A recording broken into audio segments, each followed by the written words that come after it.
కేజ్రీవాల్ శాఖలు లేని మంత్రి ఇన్ని రోజులు కూడా, ఇప్పుడు కాదు ఇన్నేళ్ళు కూడా ఏ శాఖ తన మంత్రివర్గంలో పెట్టుకోవాలా, తన చేతిలో శాఖలన్నీ మంత్రులకు ఇచ్చి ఈయన వాళ్ళ చేత చేపించేవాడు ఆ పని. ఈయనకి తెలుసు భవిష్యత్తులో తను చేయబోయే అవినీతికి ఇరుక్కోవాల్సి వస్తుందని తెలుసు కాబట్టి తన చేతికి మట్టంటకుండా కిందోళ్ళని ఇరికిచ్చాడు. ఇప్పుడు ఎక్సైజ్ పాలసీ కేసులో సత్యేంద్ర జైన్ అరెస్ట్ అయ్యాడు, సిసోడియా అరెస్ట్ అయ్యాడు.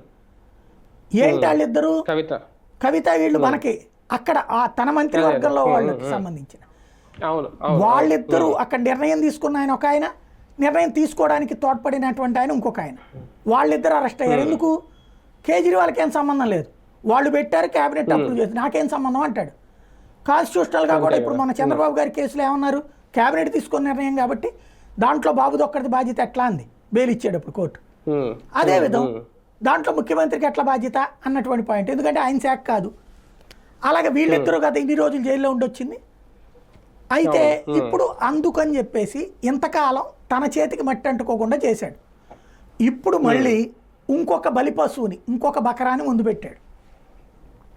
ఇప్పుడు అతిశీని తీసుకొచ్చి పెట్టాడు సీఎం క్యాండిడేట్. ఇప్పుడు అమ్మాయి సొంతగా నిర్ణయాలు తీసుకుంటుందా? మంత్రులు సొంత